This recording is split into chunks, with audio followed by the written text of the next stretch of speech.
طارق فضل چوئی صاحب آپ اپنی بات مکمل کر لیں. آپ پارلیمان کی قانون سازی کے حوالے سے جو بات کہہ رہے تھے پھر میں ڈاکٹر محمد صاحب کی طرف لے کے جاؤں گی. زیادہ بات تو ہو گئی ہے کہ خطوط کی بات میں کر رہا تھا کہ خطوط لکھنے سے پارلیمان کی جو قانون سازی کا حق ہے نہ تو اسے تبدیل کیا جا سکتا ہے نہ 26ویں ترمیم کو تبدیل کیا جا سکتا ہے. اسے تبدیل کرنے کے لیے دوبارہ آپ کو 2/3 میجورٹی چاہیے. اور میں تو کورٹ کو جو رائٹ دے رہے ہیں ریاست صاحب میرے بھائی, میں نہیں سمجھتا کہ کورٹ کے پاس یہ رائٹ ہونا چاہیے یا ہے کہ وہ پارلیمنٹ کی ہوئی امینڈمنٹ کو انڈو کرے. وہ خدا نہ خواستہ ہمارے کسی نظریے کے خلاف نہیں ہے, وہ نظریہ پاکستان کے خلاف نہیں ہے, وہ کوئی ہیومن رائٹس کی وائلیشن کے خلاف نہیں ہے, وہ ایک نارمل امینڈمنٹ ہے. اور ہمارے بہت سارے ایسے اداروں کے اندر سینئر لیول کے اوپر جو تعیناتیاں کی جاتی ہیں 3 سینئر موسٹ افسران کا جرنیلوں کا پینل منگوایا جاتا ہے, چیف آف آرمی اسٹاف کی اپوائنٹمنٹ اس طرح ہوتی ہے, انہونی بات نہیں ہے. اور جو باقی چیزیں ہیں وہ بھی میں سمجھتا ہوں کہ ہر دور میں ایک اور آخری بات میں کر دوں کیونکہ ریاست صاحب اس کو بالکل سیکنڈ کریں گے. میں امید کرتا ہوں کہ 18ویں ترمیم ہماری سب سے مشہور فیمس اور موسٹ ڈیفینڈڈ اینڈ اپریشیٹڈ جو ہے وہ ترمیم تھی اور متفقہ طور پہ پارلیمنٹ نے کی تھی. اس سے جو اختیار پارلیمان کے پاس تھا ججز کی تقرری کا, وہ کورٹ نے سپریم کورٹ نے چیف جسٹس افتخار چوئی صاحب کے دور میں واپس لیا تھا. 26ویں ترمیم نے جسٹس صاحبان کی تقرری کا وہ چھینا ہوا اختیار واپس پارلیمنٹ کو دیا ہے اور ابھی بھی وہاں پہ جوڈیشل کمیشن کے ذریعے اپوائنٹمنٹس ہو رہی ہیں. اور پھر میں ایک اور آخری بات آپ کی اجازت سے کر دوں, ابھی جو کل ہوئی ہیں اپوائنٹمنٹس سپریم کورٹ کے آنریبل ججز کی, آپ دیکھیں کہ سینئر موسٹ ججز میرٹ کے اوپر اسلام آباد کی ہائی کورٹ کے چیف جسٹس, کے پی کی ہائی کورٹ کے چیف جسٹس, بلوچستان کی ہائی کورٹ کے چیف جسٹس, آپ مجھے بتائیں کہ اس میں کیا اعتراض ہے؟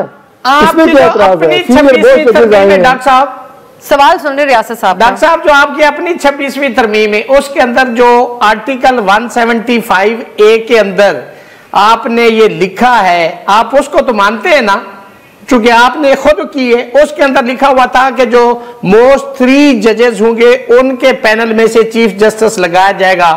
اسلام آباد ہائی کورٹ میں آپ نے یہ تجربہ کیوں نہیں کیا؟